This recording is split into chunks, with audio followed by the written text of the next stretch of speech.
Louvado seja nosso Senhor Jesus Cristo. Para sempre seja louvado. Sejam todos bem-vindos e bem-vindas à nossa aula, nosso encontro da Escola da Fé aqui da nossa paróquia. Seja bem-vindo você que nos acompanha pelo Facebook da nossa paróquia. E convido você a pegar sua Bíblia no Salmo 127 para rezar conosco neste início do nosso encontro, tá certo? Então, repetindo o Salmo 127. Só lembrando, quem tem a Bíblia da Ave Maria, então o Salmo vai ser 126, né? Só para quem tem a Bíblia da Ave Maria. Quem não, vai ser o Salmo 127. Eu navegarei no oceano do Espírito e ali adorarei ao Deus do meu amor. Eu navegarei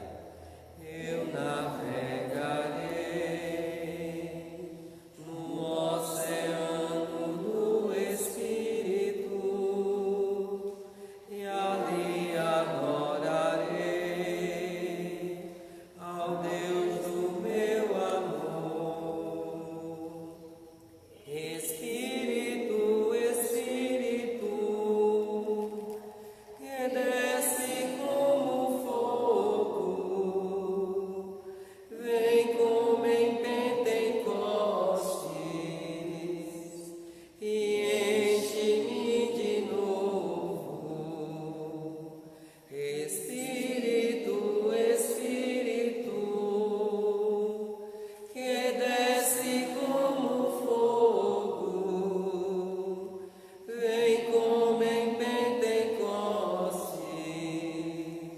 e enche-me de novo. Vinde, Espírito Santo, enchei os corações dos vossos fiéis e acende neles o fogo do vosso amor. Enviai, Senhor, o vosso Espírito, e tudo será criado. E renovareis a face da terra. Oremos, ó Deus que instruíste os corações dos nossos fiéis, com a luz do Espírito Santo, fazei que apreciemos retamente todas as coisas, segundo o mesmo Espírito, e gozemos sempre de sua consolação, por Cristo nosso Senhor. Salmo 127. Se Yahvé não construir a casa, em vão labutam os construtores. Se Yahvé não guardar a cidade, em vão vigiam os guardas. É inútil que madrugueis e que atraseis o vosso deitar, para comer o pão com duros trabalhos. Ao seu amado ele o dá enquanto dorme. Sim, os filhos são a herança de Yahvé, é um salário fruto do vento. Como flechas na mão do guerreiro, são os filhos da juventude. Feliz o homem que encheu sua aljava com elas. Não ficará envergonhado diante das portas ao litigar com seus inimigos. Glória ao Pai, ao Filho e ao Espírito Santo, como era no princípio, agora e sempre. Amém. Maria, Mãe da Igreja, rogai por nós. Em nome do Pai, do Filho e do Espírito Santo. Amém. Muito bem. Quem fez em casa a tarefa era para ler o capítulo 1, versículo do 1 ao 8 e comentar o que achou de mais interessante. Não sei se alguém em casa que nos acompanhou na Escola da Fé semana passada lembrou, de ler e lembrou também de fazer suas anotações, né? Então, o que vocês viram, quem está aqui, né? O que vocês viram que vocês acharam de interessante, né? Não era para comentar o texto, era para só colocar o que achou de interessante, de importante. Eram duas coisas, não era isso? Isso. Vamos lá. O que é que acharam de interessante?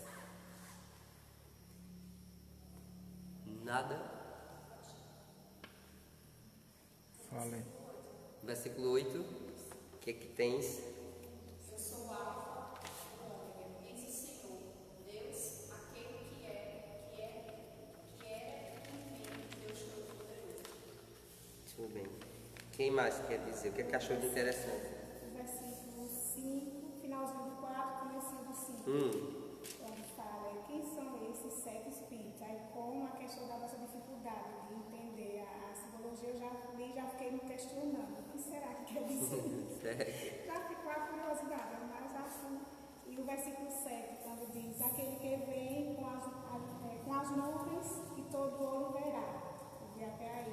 Aí eu lembrei que eu já ouvi alguém assim de igreja dizer assim: que quando Jesus vir, vai vir sobre as nuvens, porque a terra está toda em pecado, toda manchada. Aí eu. Assim, a primeira hora eu não lembrei, faz muito tempo, mas eu lembrei. Porque se fosse assim, ele não tinha. Se fosse assim, ele vinha nas nuvens, porque a terra está cheia de pecado. Na época dele ele não tinha se encarnado, porque. Aí eu lembrei do comentário dessa pessoa, aí eu já vou ver o que é que tem a ver. Porque assim, na época eu também questionei, Não, sim. aí a pessoa fica caladinha, né? Porque a pessoa não tem. É uma profecia de Daniel. Daniel já dizia: eis que vejo o Filho do Homem vindo sobre as nuvens. Daniel já dizia. Por isso que no Novo Testamento, nos Evangelhos, Jesus às vezes é chamado de Filho de Homem. E muita gente erradamente pensa que quando se diz Filho do Homem é porque dizendo assim, é filho de José, filho de Maria, então filho do homem, José, né? Então como se fosse, digamos, um título humano de Jesus, assim, falando da humanidade de Jesus. Mas não é não, era um título messiânico, porque Daniel já dizia: eis que vejo alguém semelhante ao Filho do Homem vindo sobre as nuvens. Era um título messiânico. Quem viu mais alguma coisa? Versículo 1. Versículo 1 diz daí: Revelação de Jesus Cristo. Deus lhe concedeu para que mostrasse a seus servos as coisas que devem acontecer muito em breve. Eu não vou responder não, mas repito, essa introdução foi de propósito porque está dentro do tema da gente hoje. Eu ia falar justamente isso, né? Porque ele já fala aqui muito em breve. Ele já mostra o que é que o livro vai dizer. Então tem gente que fica pensando que vai acontecer uma coisa daqui a 2000 anos. Mas lembramos que esse texto já tem quase 2000 anos e ele já dizia que era muito em breve. Então, o próprio livro ele já indica algumas pistas para a gente. Quando eu li o texto todo, a impressão que deu é que talvez foi dada uma missão a João, né? Que aí eles falam: eu, João, né? Mas essa missão, ela se estende a todos nós cristãos, que é continuar no Senhor Jesus. E a missão da vida dele, né? E ele está vindo, ele vê, diz que ele vai vir ainda também. Agora aqui a missão é específica, porque é João que aí Deus vai dar a ele essa missão profética. E quem leu esses versículos vai ver que é um livro profético. Isso é claro, né? Então não é um livro apenas de agouro, de falar de fim de mundo, mas é um livro profético. Essa missão profética realmente Deus dá para todos, a gente vai ver que isso vai aparecer, mas aqui sobretudo é a João que Deus dá essa missão de profetizar aquilo que iria acontecer. Que mais? Inclusive no final do versículo 3 ele diz, né? O tempo está próximo. Isso, Né? justamente. Lá no começo ele diz que vai acontecer em breve e no final ele fecha esse texto dizendo que o tempo está próximo. O tempo está próximo. Tem uma passagem que eu não recordo agora, não sei se é Eclesiastes, que diz assim, que esta geração, eu já ouvi também algumas pregações, que esta geração não deixará de ver a vinda de Cristo. Tem alguma coisa a ver aí? A pergunta é boa. Realmente tem alguns textos no Novo Testamento. O próprio São Paulo tem um texto, eu não sei se é originalmente paulino, mas tem um texto de São Paulo que diz assim: nós que estaremos vivos quando ele vier, seremos arrebatados. Então, se tinha um pouco essa compreensão entre alguns cristãos, não era geral, mas se tinha a compreensão entre alguns cristãos que a vida de Jesus era muito próxima. Então, ia passar só alguns anos e Jesus já viria, entendeu? Só que isso não chegou a ser realmente a visão cristã, não. Porque a visão cristã compara a primeira aliança com a segunda como se fosse dois tempos de um jogo de futebol. E Jesus, digamos, é o ano zero, é o ano do intervalo, não está assim, não sei se a comparação está ficando boa não. Então, antes de Jesus foi o primeiro tempo, e agora é o segundo tempo. Então, o tempo é breve, porque a gente já está no segundo tempo. Agora, se for comparado a anos, então quantos mil anos não foi antes de Jesus para poder chegar? Então, a gente não sabe ainda quando vai ser a vinda, que é justamente tem a primeira carta de Tessalonicenses, aqui tem essa frase de Paulo: nós que estivermos vivos vamos ver e vamos ser arrebatados. Já a segunda corrige um pouco, porque a segunda vai dizer assim: não, ele vai vir, mas o dia e a hora a gente não sabe, como o próprio Evangelho vai dizer, né? O dia e a hora ninguém sabe, nem sabe os anjos, só sabe o Pai, né? Então assim que ele vem, a vinda dele é imediata. Mas quando a gente não sabe não, porque nos primeiros séculos você pensava que ia demorar um pouquinho já chegava. Na virada do ano 1000 também se achava que era ali o fim do mundo. No período da peste negra, geralmente quando tem muita peste, virada do ano, muita guerra, muita coisa, se acha que já é o fim. Como já tem muita gente dizendo que agora é o fim do mundo, né? Pode ser, possa não ser, a gente não sabe. O dia, a hora, só o Pai sabe. E assim que... Só o Pai sabe. Porque assim, peste, eu sei que tá muita gente com medo por causa do Covid-19, mas peste sempre teve, é só olhar historicamente. Então, a peste espanhola mesmo, que foi no período da aparição de Fátima, os próprios pastorinhos, Francisco e Jacinto, morreram com a peste espanhola. Matou 50 milhões de pessoas. Entendeu? Houve já teve muita gente que morreu com Covid-19, mas pelo que eu estava olhando, com a graça de Deus não vai chegar nem perto desse contingente, se Deus quiser. Porque não chegou ainda a 1 milhão de óbitos, está bem abaixo disso, graças a Deus. Tem o quê? 200 e tantos mil, chegando acho que 300 mil no mundo todo. Assim, é muita gente, infelizmente, um só que morrer já era algo de se lamentar. Mas assim, comparado já à gripe espanhola, 50 milhões de pessoas.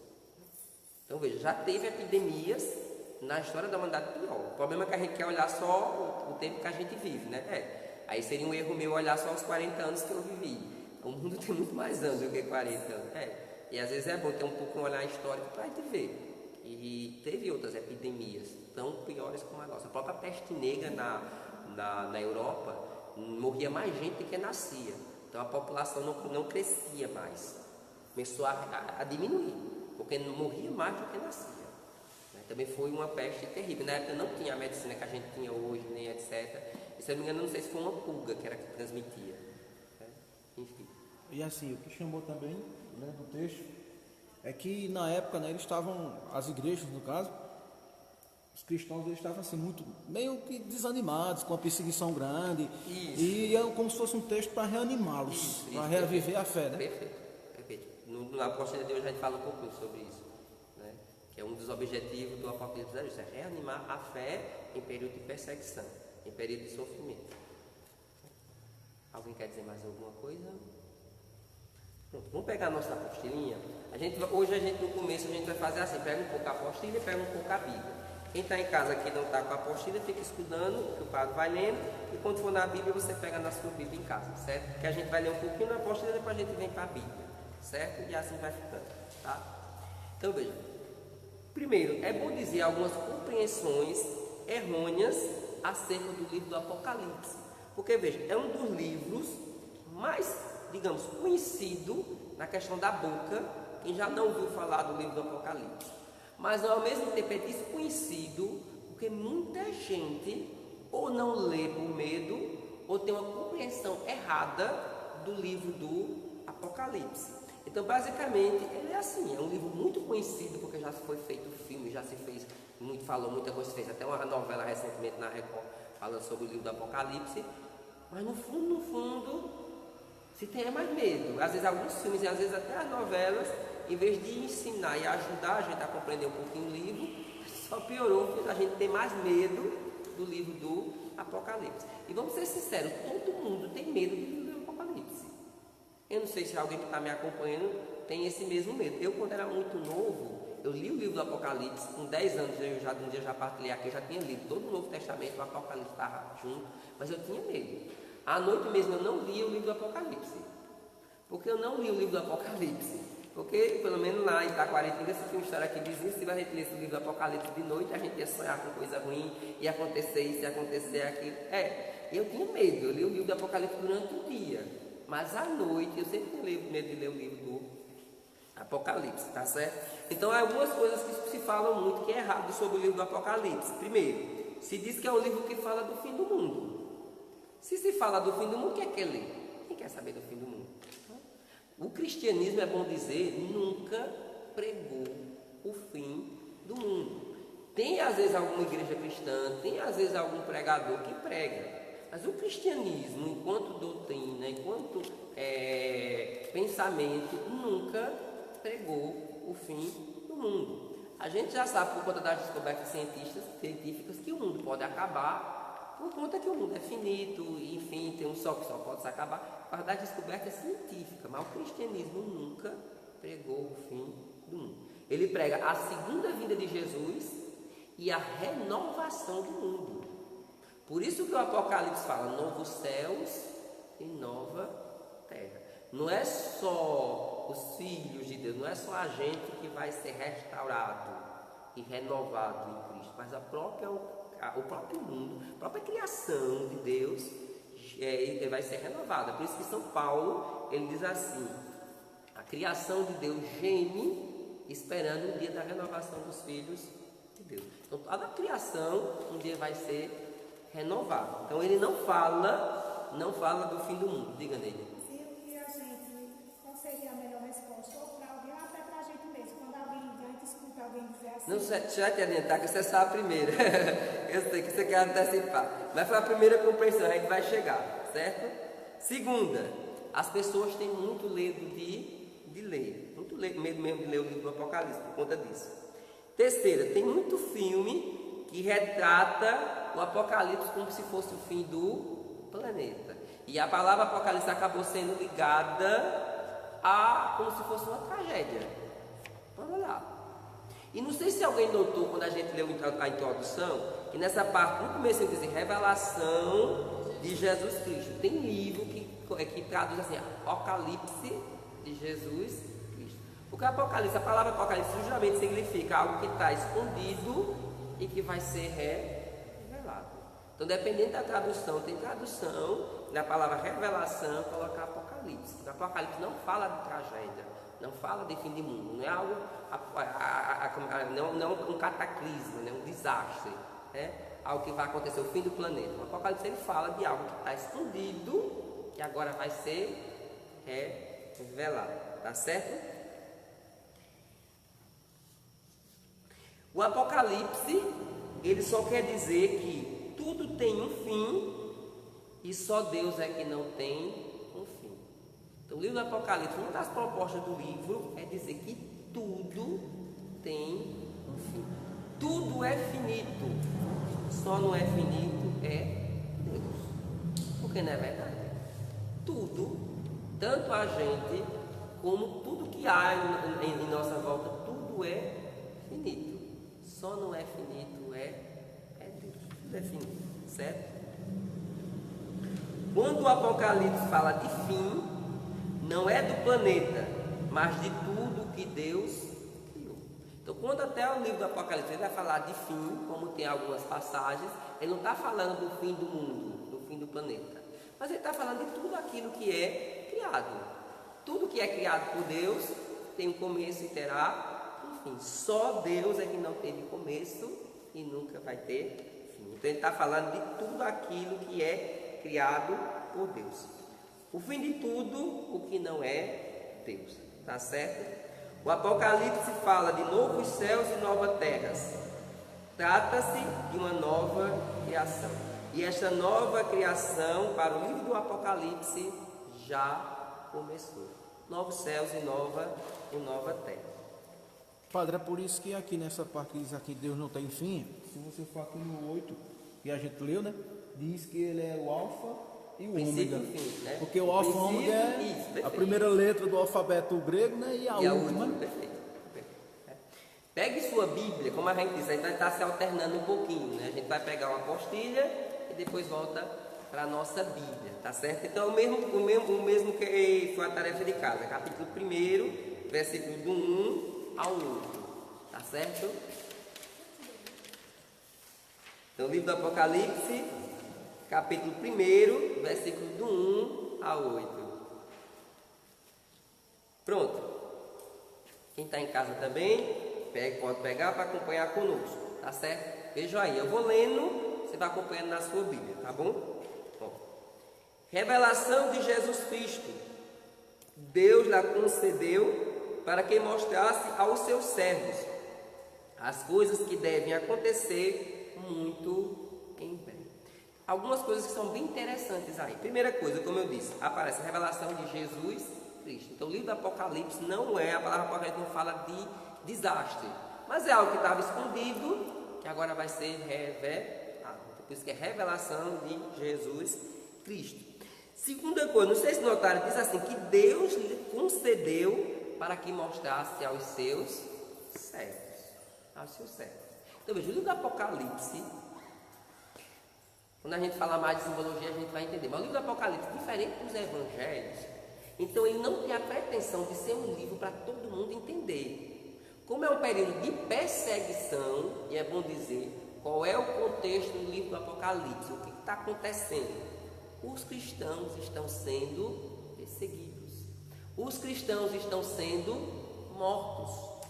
Os cristãos estão passando por uma crise de fé, porque estão vendo seus irmãos sendo mortos, assim como se vende banana no mercado.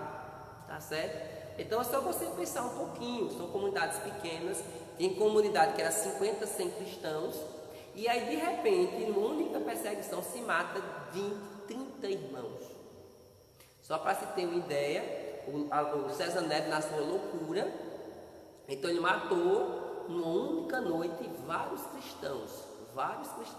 E como é que ele fez isso? Ele pegou os cristãos, colocou em cruz, tá certo? Amarrou em cruzes, tocou piche e tocou fogo. E iluminou a cidade de Roma todinha com o fogo dos cristãos. Então imagina, de repente, numa comunidade pequena como era a comunidade de Roma, numa única noite morrer mais de 30 cristãos. Então o medo que não se instaurou entre os cristãos e também de certa forma um pouco um abalo na fé. Tá? Então esse é o contexto do livro do Apocalipse, um contexto de perseguição. Ser cristão era proibido. Hoje talvez isso se soe distante para a gente. Mas na época do livro do Apocalipse, entre os crimes que se podia praticar contra o governo, um dos crimes era ser cristão. Então, se você fosse cristão, você ia para a forca, você ia para a Guilhotina, você ia ser queimado, você ia ser devorado pelos leões, você ia para a arena. Então, entre os crimes que se podia cometer, entre eles estava lá o de ser cristão. Ser cristão era proibido. Então, esse é o contexto. Por ser assim, então o livro do Apocalipse ele tem uma linguagem, digamos, codificada. Eu gosto sempre de dizer assim, tipo codificada. Por que codificada? Porque ele já tem a pretensão de ser só entendido por cristãos. É como se fosse uma batalha. Repito, como os cristãos estão sendo perseguidos, é como se fosse uma batalha. No campo de batalha, geralmente, as tropas criam um código. Então, digamos que a gente tivesse batalha com outro grupo de pessoas. Então, ia combinar com você, se eu fosse general, com a minha gente, olha, se eu disser, a torneira está aberta, se eu disser isso, eu estou dizendo que os inimigos estão atacando. Então, é um código. Então, o inimigo escutando isso, vai pensar outra coisa, vai dizer isso, deixar a torneira ligada. Mas vocês vão saber que não é isso. Então, eu uso essa linguagem simbólica para poder enganar o inimigo. O Apocalipse tem a mesma tática. Como era um período de perseguição, então ele fala com uma linguagem simbólica, para quando a pessoa pegar lá e ler, não vai entender. Agora o cristão, quando pegasse, ia entender. Tá certo? Então basicamente isso. Quem não fosse cristão ia pegar o livro e ler a Maria. Besta-feira. E não sei o que lá, não é uma, são duas. E fogo, enxofre, e não sei o que lá. Não vou ler esse livro, mas não, parava aqui. Mas já o cristão, quando ele visse, ele ia entender a simbologia e ia compreender. Então, realmente, o livro do Apocalipse é um pouco diferente dos evangelhos. A linguagem é mais direta, todo mundo entende. O livro do Apocalipse realmente é uma linguagem mais velada, mais codificada. Eu gosto sempre de dizer assim, mais codificada.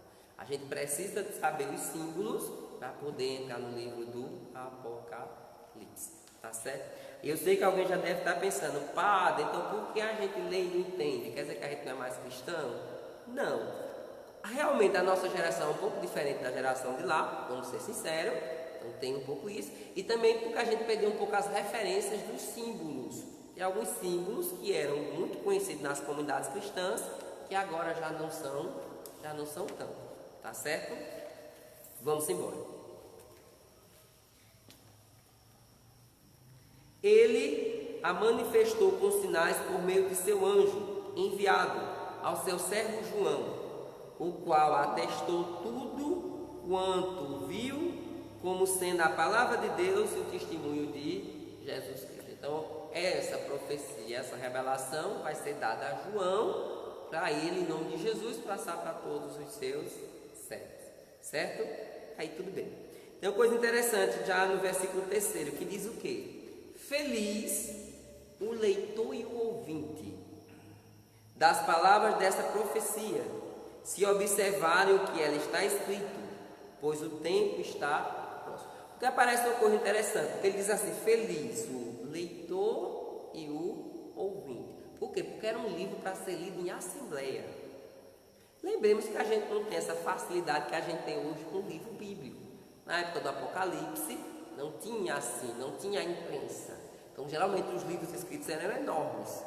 Então, o livro do Apocalipse ele foi escrito para que se fosse passado para as comunidades cristãs e serem lidos em assembleia. Então, feliz o que lê e aquele que estiver na assembleia escutando. Feliz o ouvinte, o leitor que lê e o ouvinte que escuta. E aí diz outra coisa, né? Como eu disse, os ouvintes das palavras desta profecia. Então, a gente não está falando, repito, de um livro que fala do fim do mundo, a gente não está falando de um livro de poema, a gente não está falando de um livro que fala só de desgraça, a gente está falando de uma profecia. Então, o gênero profético. Como eu comentei a quem tinha chegado antes de começar a aula, no Antigo Testamento tem muitos livros proféticos, né? Então você tem Oséias, Amós, Jeremias, enfim, vários. No Novo Testamento só tem um livro profético. É justamente o livro do Apocalipse. Então o livro do Apocalipse é um livro profético. Tá certo? E acrescenta, se observarem o que nele está escrito, pois o tempo está próximo. Tá certo? Eu só partilhar também o que eu comentava com o pessoal que chegou cedo. O problema do livro, do Apocalipse, é que se joga tudo para o futuro. Vocês já notaram, tem alguns livros que sofrem por causa que assim, por exemplo, o Gênesis a gente bota tudo no passado. Aí diz assim, foi quando Deus criou, e fica lá, não me diz mais nada. E aí esquece que a criação de Deus está sempre acontecendo. Ela não é estática, ela está sempre acontecendo, está sempre acontecendo. Mesma coisa do livro do Apocalipse, joga tudo para o futuro. Então, é o que vai acontecer, o que vai acontecer, o que vai acontecer. E a gente esquece que toda a palavra de Deus é aquilo que vai ser dito de Deus. Aquele que era, aquele que é, aquele que vem. Então, a palavra de Deus era, é e será. A palavra de Deus era a palavra de Deus no passado, é a palavra de Deus hoje e vai ser palavra dele na frente. O livro do Apocalipse já falava para aquela geração, quando ele foi escrito, se não fosse, não era para ter, não teriam mandado ler nas assembleias. Se manda ler é porque tinha algo a dizer àquela geração, algo já ia acontecer lá, certo? Então o livro já era a palavra de Deus para eles, é para a gente hoje, já fala para a gente, e ainda vai falar para os cristãos próximas gerações. Então era e será, certo? Quando a gente for falar mais dessas coisas, a gente vai falando um pouquinho, porque aí repita, fica sempre aquela história, a besta-fera ainda vai vir, e esquece de olhar as possíveis besta-fera que a gente já tem hoje, e assim vai. Quando a gente for entrando mais no livro, a gente vai falando um pouquinho, mas sempre lembrar, o livro do Apocalipse não é algo que vai acontecer, não é algo para o futuro, simplesmente, mas hoje já é palavra de Deus. No passado já acontecia o livro, e hoje já acontece, e amanhã também vai acontecer. Era, é e será. Aqui essa palavra também se remete um pouquinho a Jesus, né? Quando ele contava as parábolas, ele dizia, quem tiver ouvidos para ouça, né? Isso vai aparecer muito no centenário das cartas, né? Que Jesus sempre dizia, quem tem ouvidos ouça, né? Quem tiver compreensão, compreenda. É a mesma analogia. Mas aí com as cartas vai ser a mesma coisa. Sempre termina isso. Quem tem ouvidos ouça o que o Espírito diz às igrejas. Depois do julgamento, aí sempre era, quem tem ouvidos ouça o que o Espírito diz às igrejas. O livro do Apocalipse ele é bem interessante, porque ele é muito bíblico. Ou ele está citando muito o Novo Testamento, ou o Antigo. No versículo 2, quando você olhar, está citando alguma coisa do Antigo ou do Novo Testamento. Quem tiver a Bíblia de Jerusalém em casa, quando tiver tempo, pode olhar aqui na referência do lado. Porque geralmente essa referênciazinha pequenininha de lado é justamente os textos ou do Antigo ou do Novo Testamento que o Apocalipse está citando. Então, se você olhar na sua Bíblia de Jerusalém, sempre é cheio. Todos os capítulos sempre é cheio, porque hora está citando o Novo, hora está citando o Antigo Testamento, né? É um dos livros que mais é bíblico, digamos assim, cita muito em outros livros. Vamos terminar, né? Versículo 4 a 8.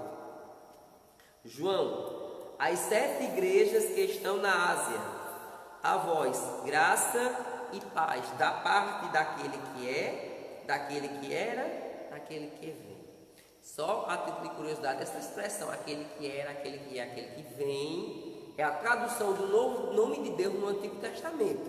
Não sei se vocês lembram, quando Moisés se encontra com Deus na sarça ardente, que Moisés pergunta, quem és? Aí ele diz, primeiro ele diz que não tem um nome, depois ele diz, eu sou aquele que sou. Mas eu sou aquele que sou. Então, a tradução, se fosse traduzido lá do hebraico, eu sou o que sou. O grego, que aqui o livro do Apocalipse, eu tinha esquecido de dizer, foi escrito em grego. Então, seria essa tradução. Aquele que era, aquele que é, aquele que vem. Né? O eterno, né, minha gente? Porque praticamente assim, quem é Deus? Porque Deus diz, eu sou aquele que sou. Então, Deus é aquele que é eterno. Deus era para Moisés, Deus.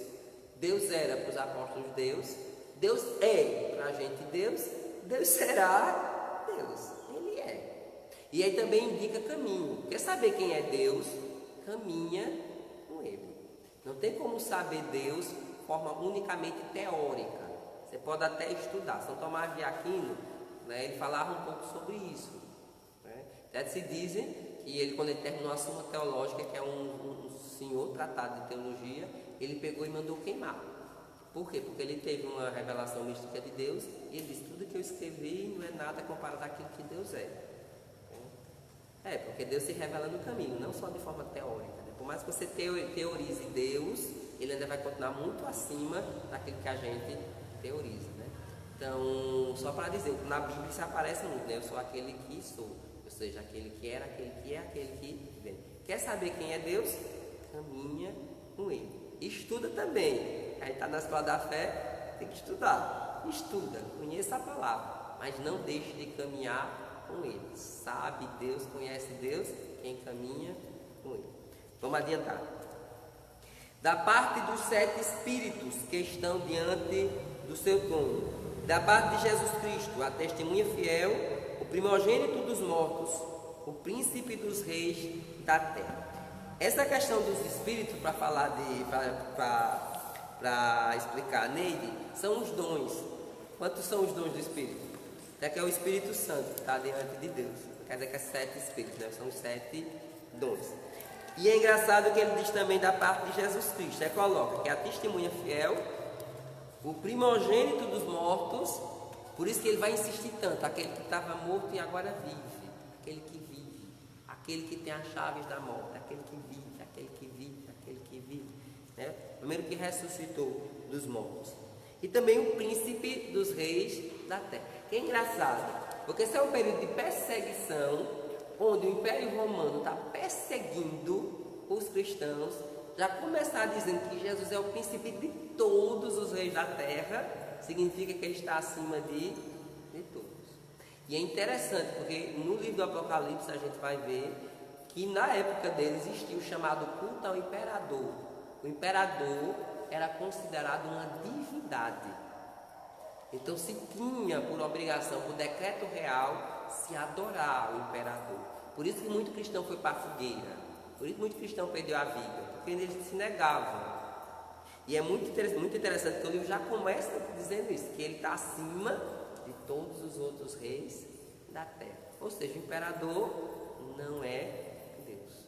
Não é dito, mas é muito claro. Se ele está acima do imperador, então o imperador não é Deus. Quem é Deus é Jesus. Isso é uma coisa que me chama muita atenção, porque ele fala assim, da parte de Jesus Cristo, vai falar a testemunha fiel, o primogênito dos mortos, o príncipe dos reis da terra.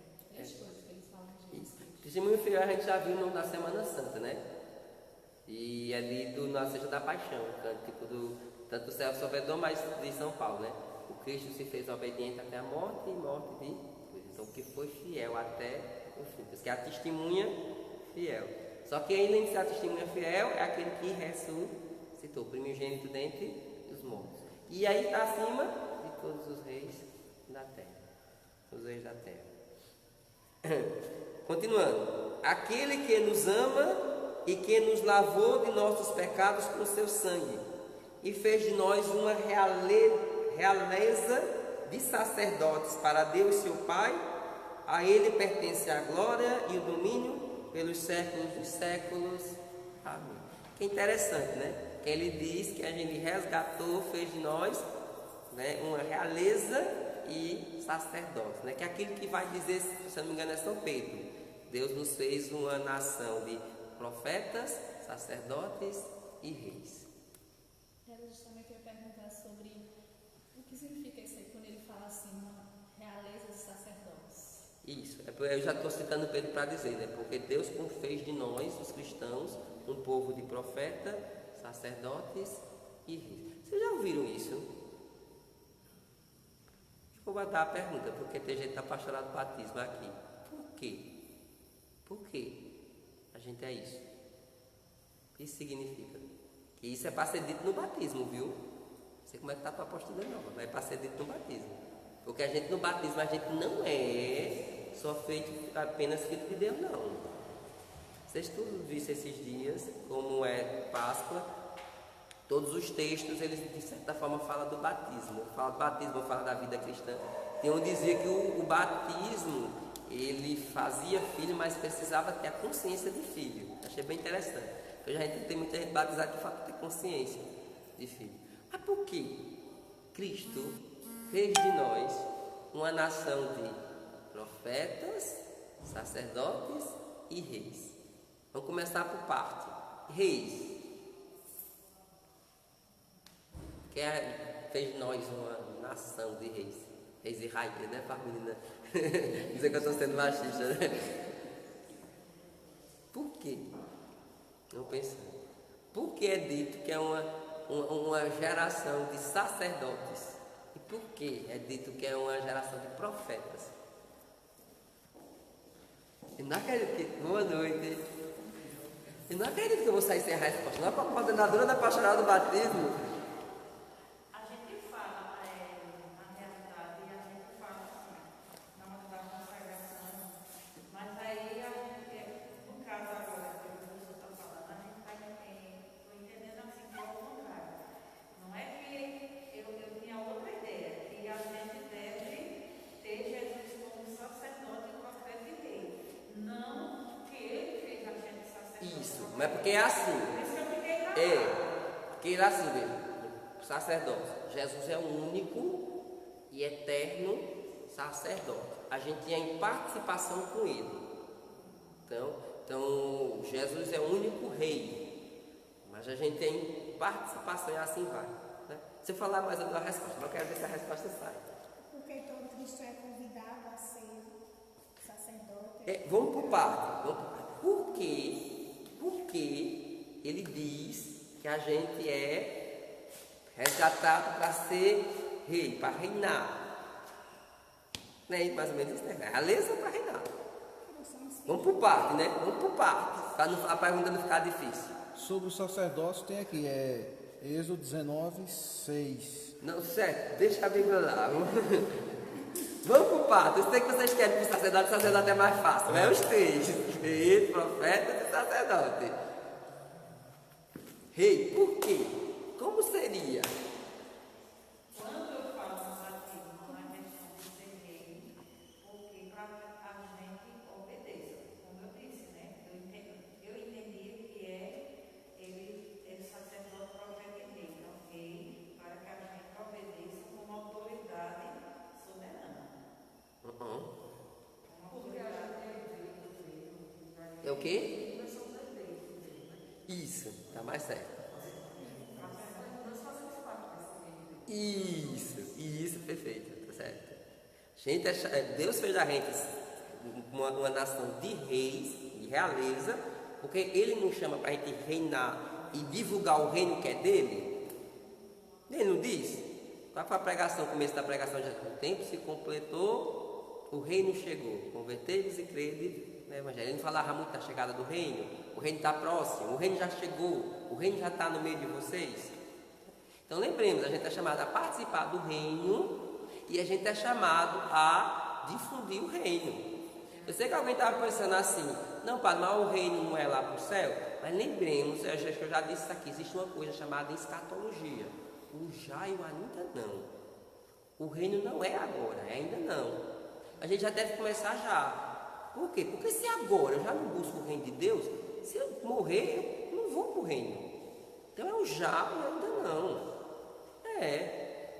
Se por acaso eu já passar a minha vida toda sem buscar o reino fora dele, e eu morro fora dele, eu não vou entrar no reino. Então é o já e o ainda não. Buscar o reino. Mas para ampliar a pergunta, como é que a gente faz, concretamente falando, para as duas coisas? Tanto para participar do reino, como para divulgar. Como é que a gente faz? Vamos para participar.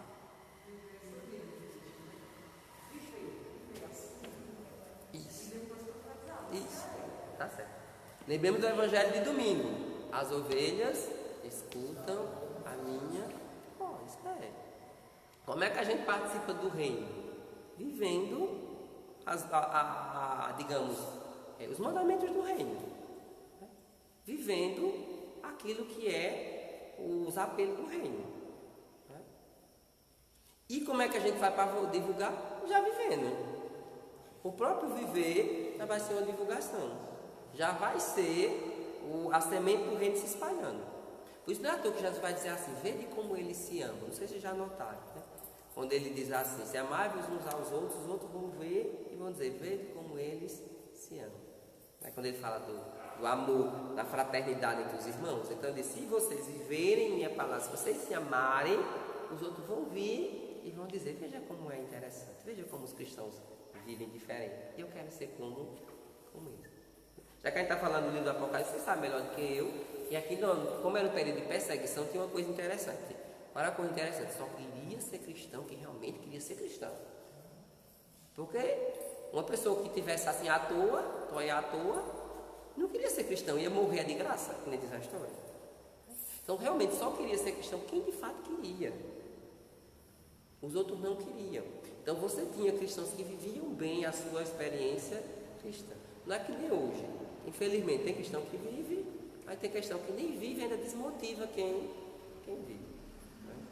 Mas repito, se você vive, você faz parte do reino. Se você não vive, ou até desmotiva quem quer viver, você não está fazendo parte do reino.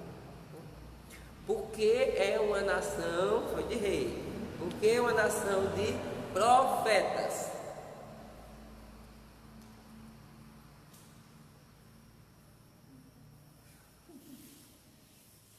Porque é nação de profetas. Não acredito, não vai sair. Porque todo povo cristão é chamado a ser um profeta. Anunciar e denunciar. Todo cristão. Oi? Todo cristão é chamado, ou com palavras, ou com o próprio testemunho, a viver a verdade e denunciar a mentira. Viver a justiça e denunciar a injustiça. E assim vai indo. Então é chamado a anunciar e denunciar.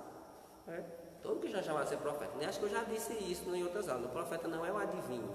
O profeta é aquele que diz a palavra que Deus quer que seja dita. Mesmo que seja uma palavra dura. Porque muitas vezes a pessoa não quer escutar a palavra que Deus quer dizer, quer escutar aquela que para ela é conveniente. Mas o profeta é aquele que não diz a palavra que é para ser gostosa, diz aquela palavra que é para ser dita. Todo cristão é chamado a ser um profeta. Não sei se já notaram, tem coisa hoje, aí é questão minha, não é obrigado a cortar comigo, tá certo? Mas eu vejo que às vezes tem certas coisas hoje que é colocado para todo mundo ouvir, que não sei, repito, é uma opinião minha, ninguém é obrigado a acreditar, nem nada não. Mas eu fico pensando assim, meu Deus, eu acho que deve ser a armadilha de Satanás, porque não tem como não. Essa história de não julgueis, que a gente escuta tanto, não deixa de ser uma armadilha de Satanás não, porque é uma forma de você calar a profecia cristã. Porque eu exemplo mesmo, pegando a história de não julguei. João Batista chegou e disse para Herodes que Herodes estava no adultério. Não é não? Está lá na Bíblia. E aí foi colocado como um grande profeta, porque denunciou o erro. Se fosse hoje em dia, você chega e diz, você está errado, você está em adultério. A primeira pergunta que a gente escuta muito, você não pode me julgar, só Deus é que julga. Mas eu acho certas coisas, porque são certas interpretações erradas que vai da própria palavra de Deus, que é só para calar o fervor dos cristãos.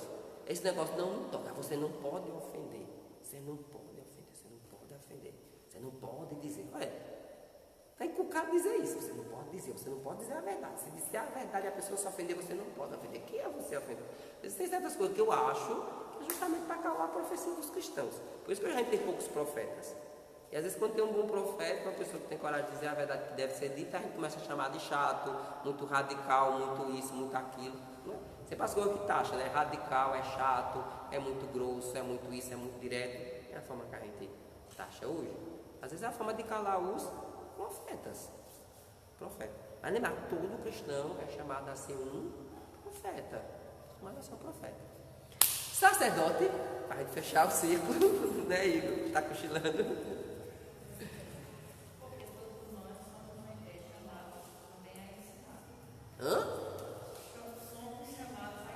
Mas quem ensina não é o sacerdote, quem ensina é o professor, o formador, o mestre. O sacerdote não faz parte do sacerdote o ensino.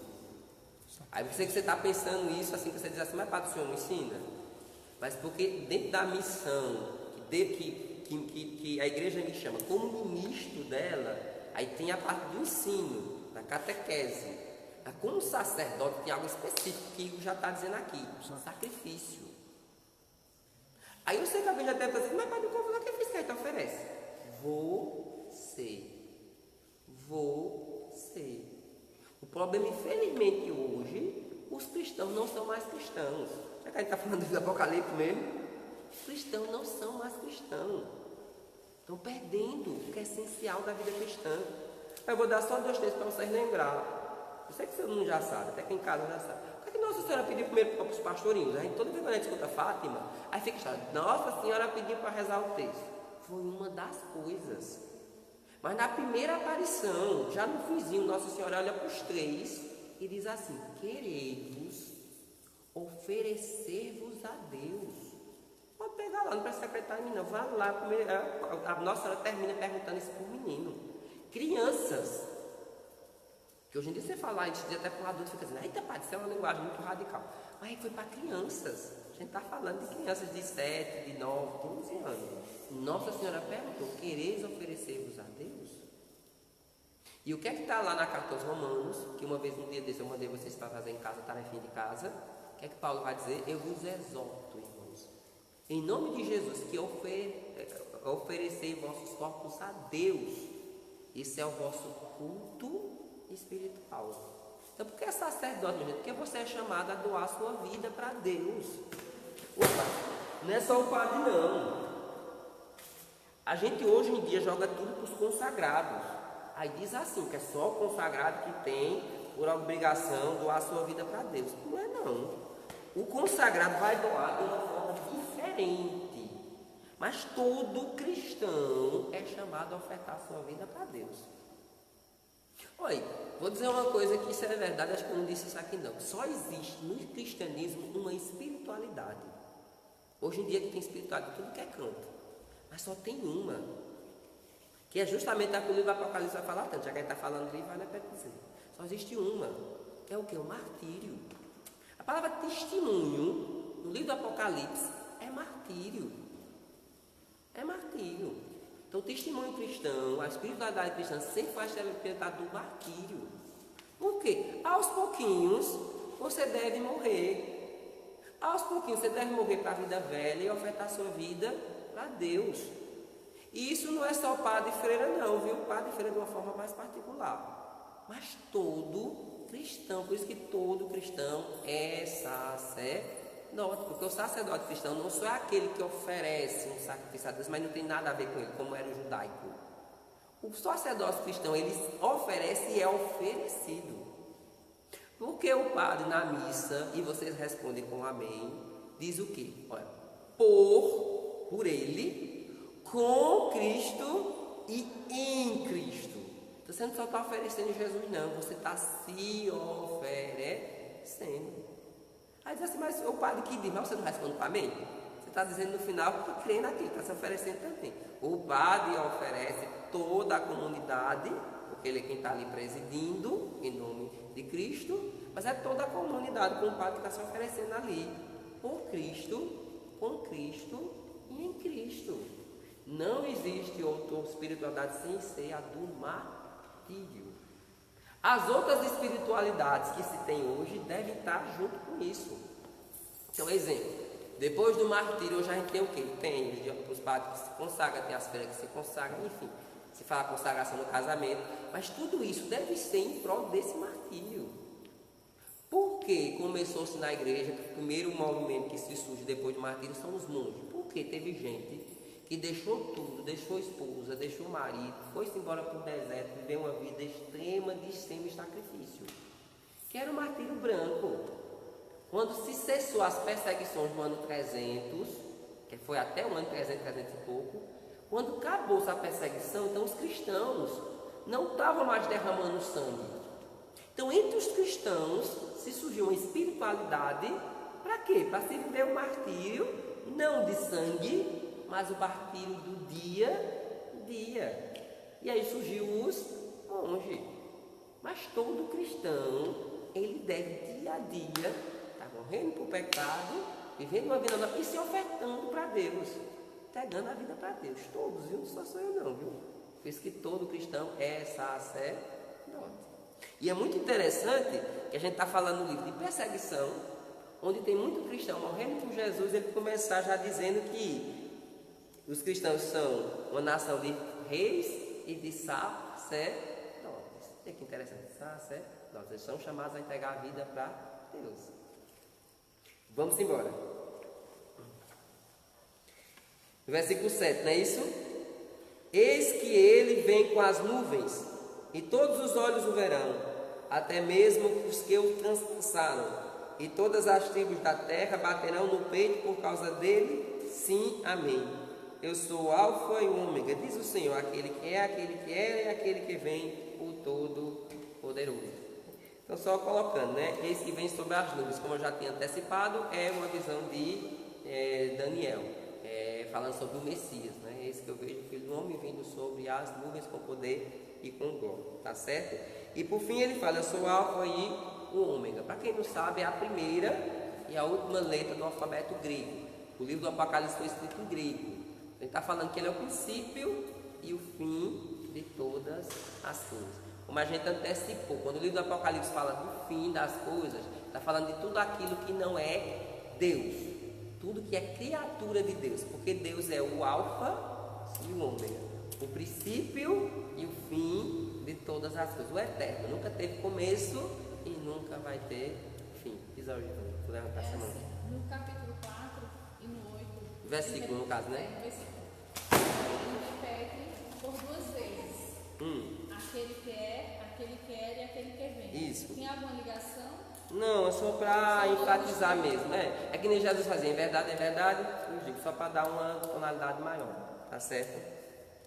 Não sei se respondi. Pronto. Pega a nossa postilhazinha, a gente continuar.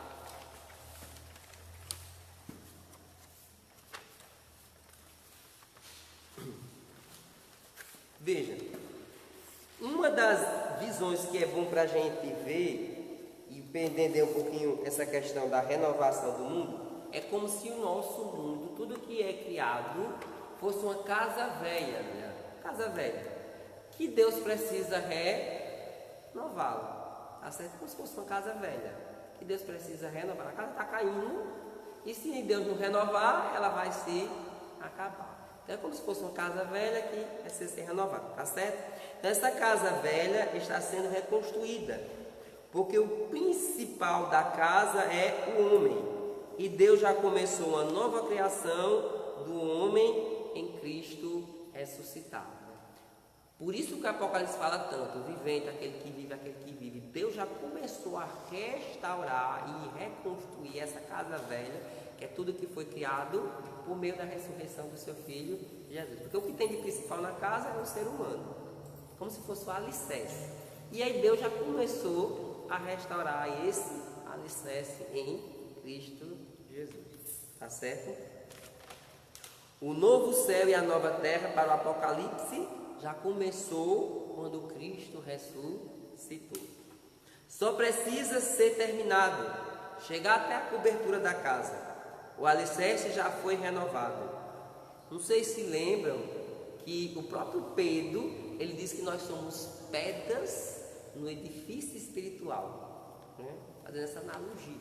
Então, a pedra principal, Cristo, do alicerce, Deus já ressuscitou. Então, a partir dela, Deus já está restaurando, renovando, o alicerce da casa. A obra de reconstrução, de renovação de tudo que é criado, Deus já começou em Cristo. Tá certo?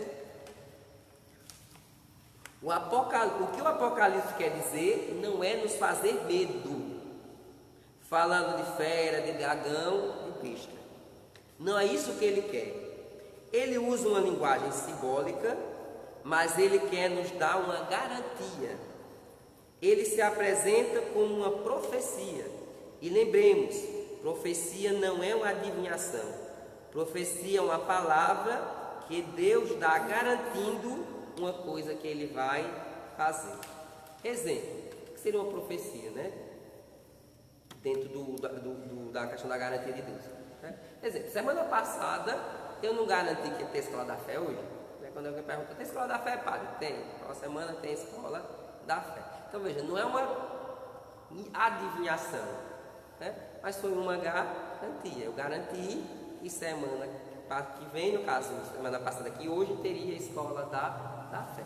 O profeta geralmente é alguém que ele consegue, por meio de uma visão de fé, ver além dos outros.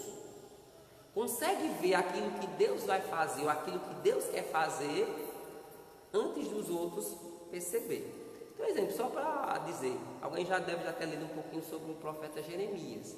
Então, Jeremias, como era uma pessoa de profunda oração, e tendo em vista tudo aquilo que o povo de Israel estava fazendo, tudo aquilo que estava acontecendo no mundo em volta dele, começou a perceber que Israel ia ser destruída. E na oração ele percebeu que isso ia acontecer mesmo, que Deus estava confirmando isso. Se o povo de Israel não mudasse de vida, ia ser inevitável. E aí ele vai, em nome de Deus, Deus o envia para dizer isso. Olha, o que vocês estão fazendo vai chegar aqui, se vocês não mudarem. Então, não como uma adivinhação, tá certo? Mas como uma garantia de Deus. Se vocês não mudarem de vida, isso vai acontecer. Não sei se vocês já viram também a história de Fátima, é algo parecido. O que é que Nossa Senhora diz em Fátima? Façam isso, rezem o texto, façam aquilo, muda de vida, se convertam. Se vocês me ouvirem, a guerra não vai chegar. Isso já era o comecinho da Primeira Guerra. Se não fizerem isso, essa vai se acabar, mas vai vir uma pior. E foi o que aconteceu. Ninguém ouviu, então houve a Primeira e depois houve a Segunda Guerra Mundial. Aí foi uma adivinhação de Nossa Senhora? Não, foi uma garantia. Se vocês não mudarem de vida, se vocês não pararem, vai levar a isso. Vai acontecer isso. Certo? Se alguém tiver alguma dúvida, só perguntando. Quando Deus fala por meio de um profeta, ele não está adivinhando nada, mas Deus está se comprometendo que vai fazer alguma coisa. O Apocalipse é uma profecia, no sentido que Deus garante, através de João, que vai fazer um mundo novo. Sabe? Uma das principais coisas que o livro do Apocalipse quer falar. Que tudo que é criado vai ter um fim. Só não tem fim Deus. Só que vai ser tudo restaurado. A história da casa que eu falei. Então, tudo que é criado é como se fosse uma casa velha que precisa ser restaurada. Deus já começou a restaurar essa casa. Ele garante, Deus está garantindo, o livro fala que ele vai restaurar toda a casa. Por isso, repito, ele termina falando: eis que vejo novos céus e nova terra. Se alguém já leu o livro, já viu. Como termina dizendo isso: eis que vejo novos céus e nova terra. Certo? Vamos lá. Aí no caso, o senhor acabou de falar agora, quando eu ia fazer a pergunta. Para quem diz assim, eu já escutei muito alguém dizer assim, que a gente já ouviu, que o mundo só acaba para quem já morreu. Então essa aí seria uma resposta.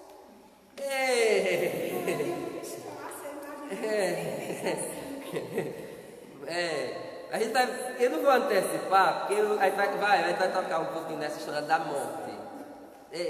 Lembremos que eu falei, quando se fala testemunho, o livro do Apocalipse está falando naquela questão bem dos inícios, martírio. Então, quando está nas todas as 7 cartas, que diz o quê? Aquele que perseverar ao fim, até o fim, não comprovará da segunda morte. Aquele que perseverar até o fim, vai comer da árvore da vida no paraíso. São símbolos para dizer a mesma coisa. Aquele que ficar fiel a Jesus até a morte, ganhará a sua salvação. Provará dos novos céus e da nova terra. Ele está dizendo isso, é nesse sentido. Tá? Porque depois vai entrar um pouquinho mais à frente sobre a questão da morte. Né? Mas de certa forma o livro do Apocalipse, por isso que eu disse que é um livro, ele é muito bonito. Não é isso que se fala, que é de beijos. Vou contar um livro muito bonito, é chamado o cristão, um livro que chama o cristão, apesar de toda dor e sofrimento, de toda perseguição, a ser fiel até o fim, porque Deus vai garantir a sua salvação. Vê que bonito, né? Então, ao vencedor, aquela história é o vencedor darei. Ao vencedor é quem? Aquele que foi fiel até o fim, até a morte. Ao vencedor darei. Vamos adiante. Um mundo onde não exista o mal e a morte. A profecia do Apocalipse é essa. Deus está garantindo, Ele vai fazer e já está fazendo um mundo novo. E nesse mundo não vai existir nada de mal e nem a morte. Não sei se lembra que tem uma passagem do Apocalipse que diz: eis que até a morte foi aprisionada. Né? Então, um novo céu, uma nova terra, um novo mundo onde não existe o mal e não existe a morte. Não existe a morte. E a gente tem que acreditar e tem que viver já agora nesse mundo sem o mal. Eu tenho que ajudar Deus nessa obra. O Apocalipse usa muitos símbolos, mas hoje os símbolos do Apocalipse não são mais compreendidos.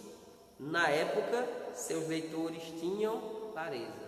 Hoje, não. Como eu já falei agora há pouco. Então, por conta do espaço, de tempo, do escrito do livro para a gente hoje, então tem muito símbolo que a gente já não percebe. Vocês já notaram que o nosso mundo cada vez mais está perdendo as referências dos símbolos cristãos. Então, parece fora da carochinha. Mas já aconteceu aqui no Brasil, se não me engano, em São Paulo, uma vez uma catequista mostrando para as crianças a cruz, aí perguntou para a criança para ela botar embaixo o símbolo, né? Que símbolo era aquele, né? E uma criança que na cruz disse que era um símbolo demais. Por quê? Porque já perdeu a referência da cruz. Ele viu a cruz, pensou que era um sinal de demais. Era uma soma. Tá vendo? Perdendo as referências cristãs. Veja, tem uma historinha que eu vi uma vez na aula da irmã Aila, que eu copiei aí um pouquinho, para a gente entender um pouquinho o que seria o livro do Apocalipse. Né? É a história um pouco do sequestrador. Sequestrador.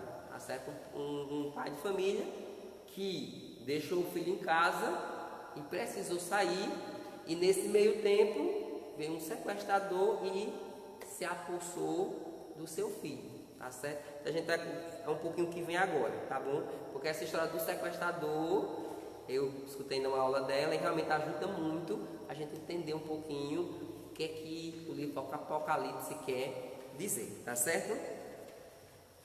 Então vamos lá, esse exemplo que a gente vê aí. Todo mundo sabe o que é um sequestrador, tá certo? O dragão, a serpente e a besta fera, vamos dizer que sejam o sequestrador. Não sei se vocês viram, né? No livro do Apocalipse aparece como o mal, como o diabo, aparece sempre o dragão, a serpente ou a besta fera. Tá certo? Vamos fazer de conta que eles são o sequestrador, tá certo? Imaginemos a seguinte situação: um pai de família, muito dedicado, tinha um filho bem pequeno, O filho era viciado em videogames. Tá certo? Para fazer um pouquinho a linguagem de hoje. Acho que hoje talvez seria o WhatsApp, Instagram, essas outras coisas, né? Mas vamos pegar essa do videogame, porque no dia da aula ela usou essa analogia do videogame, tá certo? O menino era viciado em videogame. O pai sempre dizia: filho, não fica direto nesse videogame. Pode fazer o que quiser, mas não fica o dia todo nesse videogame. Você assim não percebeu a vida que está em sua volta. O filho ficou chateado. O pai teve que sair por alguns instantes. Na minha ausência, dizia o pai, não abra a porta para ninguém. Me prometa, não abra sob hipótese nenhuma. Certo? Certo. Certo? Então, um pouco o começo da situação. Né? O menino era viciado em videogame, o pai sempre reclamava porque a vida dele era o videogame, ele não saía para se relacionar, não via o mundo de volta, não olhava os campos, não olhava o boleto, não olhava o grande quintal que ele tinha em casa, a vida dele era o videogame. Um dia o pai precisou dar uma saidinha e recomendou ao filho: não abra a porta em hipótese nenhuma, porque existem pessoas mal intencionadas que possam fazer o mal com você. Tá certo? E foi embora. Vamos ver o resto da história. O pai sai, a campainha toca. O menino fala: quem é? Responde quem está lá fora: sou amigo do seu pai. O menino: mas eu não posso abrir a porta, porque meu pai não quer. Que isso? Seu pai está lhe enganando. Sabe, mas eu tenho uns videogames novos aqui e vim jogar com você até seu pai chegar. Mas meu pai não quer que eu jogue videogames. Está vendo? Seu pai não gosta de você. Não quer ver você feliz. Eu, ao contrário, quero lhe ver feliz. Que mal tem isso? A criança se deixa enganar e abre a porta. Vocês já viram que lembra um pouquinho o Gênesis? Vocês já viram? O que é dito, né? Deus disse: vocês podem comer de tudo, só não comer dessa árvore do bem nada. Aí o que é dito? A serpente diz assim: é verdade que Deus proibiu vocês comer isso tudo? Foi. Aí eles dizem: não, Deus só proibiu daquela árvore. Aí não é a mesma história? Não, está rindo como Deus é. Proibiu você de comer aquela árvore. Coma, não tem problema. Vocês se viram que hoje um pouquinho também o nosso mundo está indo um pouco nessa onda. Um pouco nessa onda. Eu já escutei gente de dizer, de estar no pecado mortal e chegar a gente e dizer assim: não, minha filha, seja feliz, não tem problema não. Não chega a dizer que Deus é tão ruim, ó, para proibir isso, né? Mas chega quase a dizer: Deus é tão ruim, ó, não deixar você fazer isso. Veja. Tanta gente vive assim. Tanta gente vive assim, não tem problema não, ser mais uma. Se não é, não lembra um pouco isso? Ou às vezes tem gente que já chega mesmo, já chegou gente dizendo assim: olha, Deus podia ser mais bonzinho. Porque fulano queria fazer aquilo e Deus não deixa. Sempre passando a ideia que Deus é ruim, porque não deixa a gente fazer o que a gente quer. Entre parênteses, não fazia parte, não, mas só para dizer, não sei se alguém já viu o testemunho de um ex-satanista que foi lá no Instituto Reset. E justamente ele fala um pouquinho sobre isso. Que a primeira desejo do satanismo não é adorar Satanás propriamente, porque ninguém é doido de chegar e logo adorar Satanás, mas é justamente passar essa ideia que Deus é ruim, porque Deus proíbe a gente fazer as coisas, e Satanás é que é bom, porque Satanás deixa a gente fazer tudo. É passar a ideia que Deus é ruim e que Satanás é que é o bambambam. Vamos adiantar o que é que acontece na história, né? É o sequestrador. Toda a casa, com o menino, né, fica sob o poder do sequestrador junto com o menino. O pai chega. O sequestrador ameaça matar a criança. O pai é mais forte, mas não pode fazer nada porque o filho vai correr perigo. O pai é mais forte, é um atirador melhor, enfim, mas não pode fazer nada porque ele está na posse do menino. O poder do sequestrador está em quê? Na ameaça de morte. No poder da destruição. O filho é a humanidade, que abriu a porta para o mal. O sequestrador é o mal, o diabo. O poder do mal está na morte. E Deus, Pai, só não acaba o mal de uma vez por quê? Porque nós que estamos na casa onde está o mal, iremos junto. Às vezes não tem gente que diz assim, mas por que Deus? Se Deus diz, por que Deus permite o mal? Permite porque se acabar do mal, desce enxofre e acaba com o mal todo. Até os bons vão juntos. Até os bons vão juntos. Né? Ele não acaba porque a gente está sequestrado pelo mal. Nós estamos sequestrados. Isso é o livro do Apocalipse. O livro quer garantir que haverá um dia em que esse sequestrador será dominado por este pai. E este filho será libertado. De tempos em tempos, o pai age contra esse sequestrador, minando suas forças. Mas quem está na casa sente. O poder do mal, pouco a pouco, é limitado por Deus, mas todo mundo passa por sentir essa ação de Deus. Mas o que passa pela cabeça da criança? O meu pai me abandonou. O meu pai me deixou passar por esse sufoco. Meu pai me deixou no escuro. O meu pai não faz nada. É essa atitude que o ser humano faz quando acontece alguma coisa, porque Deus não faz alguma coisa para resolver. Pegando essa história do pai, né? Então o pai está lá desesperado, o filho está lá preso e ele vai tentar fazer alguma coisa. Então, vamos desligar a luz, para o sequestrador ficar no escuro. Só que a criança dentro de casa também vai ficar no escuro. E aí ela vai pensar, o que está acontecendo? Meu pai não está fazendo nada, ela está me deixando no escuro. No primeiro momento ela vai achar que o pai está abandonando. Ou o pai diz assim, vamos cortar a água, porque ele, sem água ele resolve entregar. Meu filho, corta a água. Só que a criança também vai ficar com sede. Também vai passar sede. Mas é tudo para tirar a criança da mão do sequestrador. A humanidade é do mesmo jeito. Às vezes Deus sempre está fazendo alguma coisa para tentar nos tirar da mão do mal, certo? Mas Deus já está fazendo. E não pode fazer mais que isso, senão destrói tudo. Destrói o filho que ama. O poder do mal está na morte. Está em destruir o ser humano. Por isso a morte é a principal inimiga do ser humano, porque ela nos deixa sob o poder do mal. Não sei se já viram, tem muita coisa hoje, até às vezes tem gente que se envereda numa vida de pecado, é sempre duas atitudes frente à morte. Uma atitude de quem tem fé vai dizer assim, eu vou morrer, então por isso eu não vou fazer nada de errado.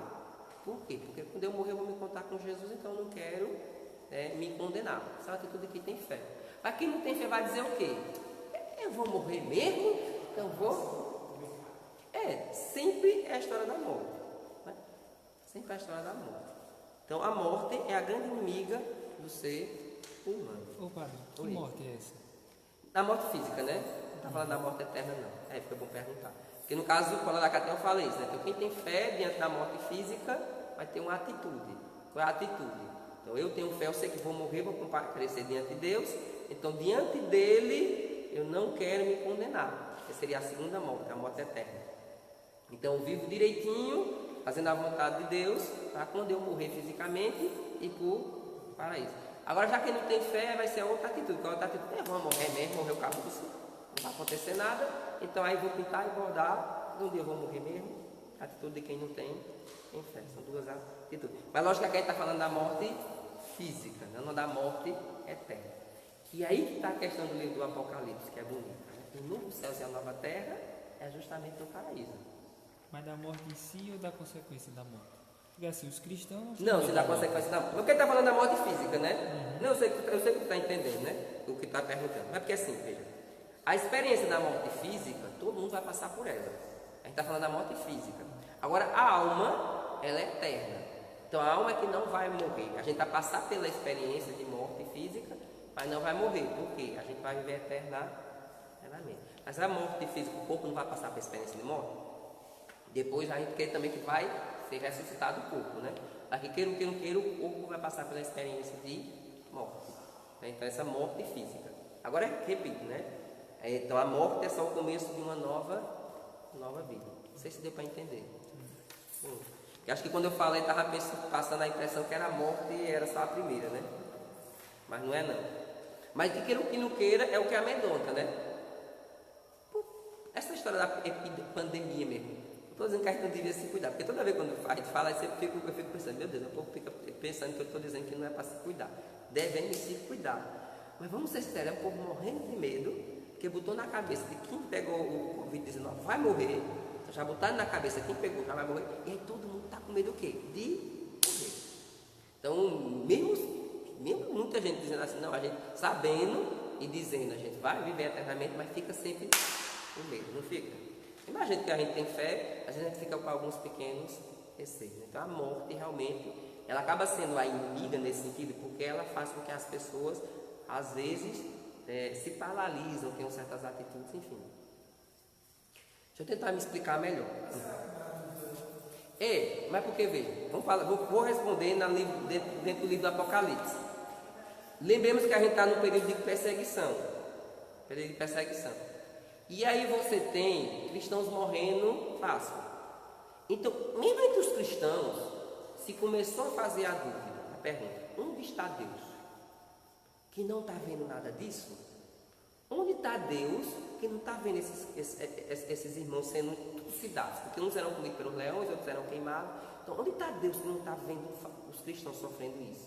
É justamente o livro do Apocalipse vem responder dizendo o quê? Mas essa vida vai se acabar. Por isso que eu falei daquela história, novo céu e nova terra. Tudo que não é Deus vai se acabar. Então, essa vida vai se acabar. E se você acaba ela, doando ela para Deus, com o martírio, com o testemunho, com a entrega, então você não perde, você ganha a vida eterna. Então ele está bem dentro daquilo que os evangelhos já diziam. Agora ele fala de uma forma simbólica, mas está bem dentro. Então, quem perseverar até o fim vai ganhar a coroa da vida. Quem perseverar até o fim ganhará a salvação. Né? De certa forma, para encorajar, porque os cristãos estavam com medo ali da morte. Então é para encorajar. Coragem. Essa vida vai se acabar do mesmo jeito. E o que vai vir depois é a vida eterna. Vocês se entenderam? Me tornei entendível. Se alguém tiver alguma dúvida, pode perguntar. Viu, Theo? Está com a cara parecendo que está com dúvida. Não? Então vejam, vamos adiantando. A mensagem do Apocalipse: tenha esperança. Esta situação não dura para sempre, porque o Pai já está agindo. A morte já foi vencida em Jesus Cristo. Ela perdeu a força. Essa questão da morte já foi vencida em Jesus Cristo. Não sei se vocês lembram da aula da semana passada, ou foi da semana passada, que eu disse o quê? Se aparecesse uma confirmação que a arca de Noé não existiu. Lembra que eu fiz essa pergunta? Que eu perguntei, o que vocês iam dizer? Estava todo mundo calado, mas no fundo queria dizer assim, a Bíblia está mentindo. Mas lembremos que a fundamentação da nossa experiência cristã está em quê? Na ressurreição de Cristo. Paulo já vai dizer, se Cristo não ressuscitou, vã é a nossa fé. E é só ver o que aconteceu com Cristo. Por isso o livro do Apocalipse vai falar dessa questão de perseverar até a morte. Ver o que aconteceu com Cristo. Viveu na terra, sofreu por ser fiel a Deus, que sofreu. Foi para a cruz. Uma pessoa que não tem fé podia olhar e dizer assim, não terminou. Mas aí lembramos, o que é que Deus fez com Cristo? Ressuscitou. O que aconteceu com ele, vai acontecer conosco. A morte, ele já venceu na cruz. Se a gente for fiel a ele, se ele ressuscitou, a gente também vai ressuscitar. Você está dando para entender? Se alguém tiver alguma dúvida, pode perguntar. Viu? Vamos embora. Na época que o Apocalipse foi escrito, existia a pena de morte. A morte, para o ser humano, soa como pena de morte. Você fez algo errado e a pena é a morte. Não sei se vocês já viram que tem muita gente que vem para a igreja no sentido de dizer assim, eu vou para a igreja rezar, fazer tudo certinho, porque se eu fizer certinho, eu vou ter uma vida longa. Então veja, é uma forma errada de entender a fé cristã. Porque o que é que está por trás? É essa história de achar que a morte é, digamos, uma pena para quem faz as coisas erradas. E não vê a morte como um passaporte para a vida eterna. Não é? Que Teoricamente deveria ser o contrário. A gente vem para a igreja para servir a Deus, para ser fiel, para fugir do pecado e para se preparar para um dia morrer. O mais louco que seja, a Virgem Maria vai se preparar para morrer, porque um dia esse dia vai chegar. Mesmo que seja daqui a 50, 100 anos, um dia chega. Do jeito que o tempo passa rápido, um dia desse eu nasci, já estou com 40 anos. Um dia, esse dia, chega.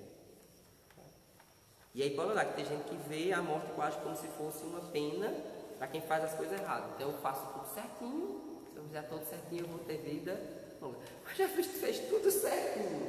O livro da carta aos Hebreus vai dizer que Jesus nem pecado, São Paulo vai dizer que Jesus nem pecado tinha, e a carta aos Hebreus vai dizer que Jesus passou aqui fazendo só o bem. E morreu com 33 anos. Morreu e ressuscitou, é evidente, né? Assim, morreu com 33 anos. Quer dizer que a morte é um atestado de quem fez as coisas erradas. Não é? Certo? Vai haver um dia em que o sequestrador não vai ter mais poder sobre os filhos de Deus. Esse poder do mal vai deixar de existir. O Apocalipse não garante que haverá um novo mundo. Porque esses assistentes dizem assim, vai haver um dia que o sequestrador não vai ter mais poder sobre o filho. Não sei se vocês já leram o livro de Macabeus.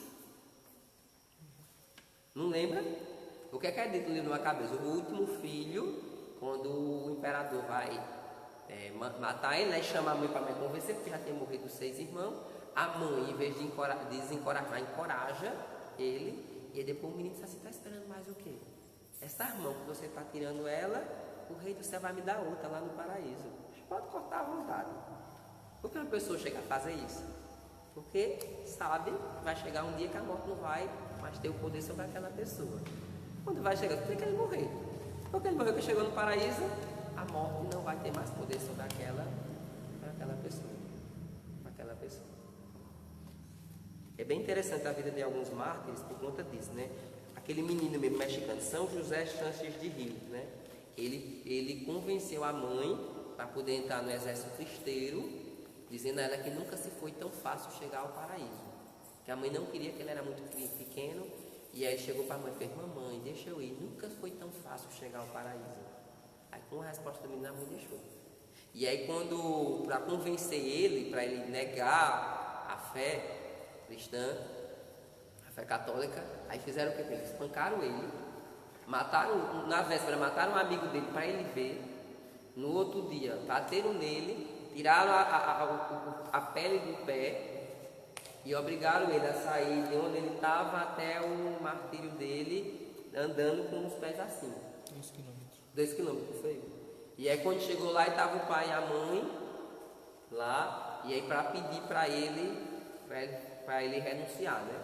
Eu não sei se realmente foi verdade, mas no filme diz que ele olha para o pai e para a mãe e diz assim, eu não posso, eu amo vocês, mas eu não posso. Aí olha para o carrasco, aí diz aquilo que não era para ele dizer, porque se dissesse ele ia ser morto, né? Aí diz, viva Cristo Rei. Aí o carrasco dá uma punhalada nele e depois dá um tiro de misericórdia, né? Com 15 anos, né? Viva Cristo Rei. Mas por que o menino faz isso? Porque ele já entrou no exército, Cristo dizendo para a mãe, nunca se foi tão fácil chegar ao paraíso, né? O que animou ele? A esperança da vida eterna. O Apocalipse é cheio disso. Quando se diz que o livro do Apocalipse é a mensagem de esperança. Agora não pense que é esperança de ano novo, no próximo ano eu quero um paz no coração, esperança de saúde. É esperança da vida eterna. Né? O livro do Apocalipse é o que ele mais fala. Ao vencedor eu darei, ao vencedor eu darei, quem perseverar até o fim. Eis que vejo uma grande multidão que eu não posso contar, não diz? Estavam vestidos de roupas brancas, palmas na mão, sinal do martírio. Então, alvejaram suas vestes no sangue do Cordeiro. Alvejaram suas vestes no sangue do Cordeiro. Então, o Apocalipse está bem cheio dessa questão da esperança da vida eterna. As primeiras páginas já falam sobre isso. E as últimas já é a promessa realizada. Um mundo sem o mal, a nova Jerusalém. O Apocalipse é um livro da esperança. Esta é a chave principal para se entender o livro do Apocalipse. Não a chave que o pessoal coloca que é do fim do mundo, mas a chave de esperança. É um livro que do começo ao fim fala na esperança da vida eterna. É um livro que fala de esperança, não de tragédia. Deus está tão empenhado nisso que enviou seu Filho unigênito para tocar de lugar a humanidade. Assim o Filho irá poder lutar contra o sequestrador. Deus enviou o seu Filho para tocar de lugar com a humanidade e assim poder lutar com o sequestrador. Só que o que aconteceu, né? Só que a criança, né, a humanidade, não aceitou esta prova e colaborou com o sequestrador para matar o Filho. Não foi isso que aconteceu? Eu botei a parábola dos vinhateiros homicidas. Tem uma parábola que Jesus conta, que é a chamada parábola dos vinhateiros homicidas, que justamente diz isso. Que diz que o pai pegou, uma pessoa tinha uma vinha, pegou a vinha e entregou para os vinhateiros. E aí depois, no tempo certo, mandou os servos ir atrás da vinha, que eram os profetas. O próprio Jesus deixa claro que eram os profetas. A uns espancou, a outros matou, a outros expulsou da vinha, que fez muito de corpo, não quis. Aí por fim, o pai da vinha, o dono da vinha, disse assim: vou mandar meu filho, e pelo menos com meu filho vão respeitar. E é dito no Evangelho. Aí os vinhateiros disseram o quê? Puxa, é o herdeiro. Vamos matar ele, porque se matar a gente fica com a vinha, porque a herança vai ser nossa. A herança vai ter... O problema foi esse: Deus mandou seu filho para tocar no lugar, mas a humanidade não quis e ainda colaborou para matar o filho. Esse Filho de Deus não ficou na morte.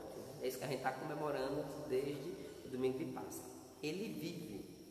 Então o sequestrador não pode mais fazer nada sobre ele. Se o poder do mal é a morte, Cristo já não morre. Vive para sempre. A morte não tem poder. O problema é desconfiar de Deus e se unir ao sequestrador. A Bíblia já diz isso. Todo o problema é que o ser humano desconfia de Deus e confia no mal. Já começou no Gênesis, né? Não é assim? Porque aí Deus não tem dito: não coma. Se vocês comerem, vocês vão morrer. Então, aí desconfiaram de Deus e acreditaram na tentação da serpente. Porque a serpente disse: ele está mentindo, eu estou dizendo a verdade. Agora ele está, não é assim, né? Ele está mentindo, eu estou dizendo a verdade. Então, aí desconfiaram de Deus e acreditaram na serpente. Esse é o problema de toda a história bíblica, que é o problema da humanidade. A gente desconfia da promessa de Deus e acaba confiando na promessa do mal. Certo? Só para terminar, outra chave do livro do Apocalipse é a simbologia. Como eu falei já bastante hoje, na época do Apocalipse a igreja estava sendo perseguida. Muitos cristãos morriam pela fé. Por isso que ele usa muita simbologia para poder o livro circular e não ser notado entre os pagãos, e só ser entendido pelos cristãos. O livro do Apocalipse visa manter a fé em tempo de perseguição, tempos de martírio. O símbolo é para que só os cristãos pudessem compreender. Então, é um livro que fala de esperança, da esperança da ressurreição, motiva os cristãos a ficarem fiéis a Deus até o fim, e de certa forma ele quer reanimar a fé dos cristãos num período tão forte, que era um período de perseguição. Vale a pena, eu acho que vai ser providência estudar o livro do Apocalipse nesse tempo, que não é um tempo de perseguição, mas é um tempo de Covid-19, né? É que tem muita gente, de certa forma, meio perdida na fé, ou dizendo que é o fim do mundo, ou dizendo que Deus abandonou a humanidade, ou perdendo a fé, ou dizendo que todo mundo vai morrer. Enfim, é um tempo, realmente, que acho que o livro vai ser bom para a gente descer aquilo que é essencial, que é renovar nossa fé no Cristo ressuscitado e a nossa esperança na ressurreição. Certo? Alguma pergunta? Quando todo mundo fica calado, é sempre ficar dúvida. Ou entenderam muito bem, ou não entenderam foi nada. Tarefa de casa: ler o restante do capítulo 1, né? Que seria capítulo 1, versículo do 9 ao 20. Capítulo 1, versículo do 9 ao 20. Aquela mesma história da semana passada, certo? Você vai ler, vai ver algumas coisas que pegou a atenção, porque esses versículos vão ajudar a gente na aula, no encontro da semana passada. Não, verdade. Por causa da novena de Santa Isidro vai celebrar toda noite, né? Tem missa de hoje à noite. Convidado para a missa. De hoje a 15, se Deus quiser. De hoje a 15. Certo? A gente aproveita para avisar a próxima semana. A gente não vai ter escola da fé porque a gente vai rezar a missa às 7h30. Então a gente não está podendo fazer a festa de Santa Isidro como queria e como Santa Isidro merece, mas a gente quer celebrar às 9 noites, toda noite, 7h30 da noite, se Deus quiser. Certo? Então a gente convida você já de hoje a 8 participar conosco da Santa Missa às 7h30, certo? E de hoje a 15 a gente se encontra na nossa escola da fé, se Deus quiser. A missa também é uma escola da fé. A missa é a principal catequese, né? Já dizia Orígenes, a gente aprende a Bíblia na igreja, da igreja. Não deixa de ser uma catequese. Vamos ficar de pé e vamos pedir a bênção de Deus. O Senhor esteja convosco. Abençoe-vos o Deus Todo-Poderoso, Pai, Filho e Espírito Santo. Amém. Glorificai ao Senhor com a vossa vida e em paz, que Ele sempre vos acompanhe. Graças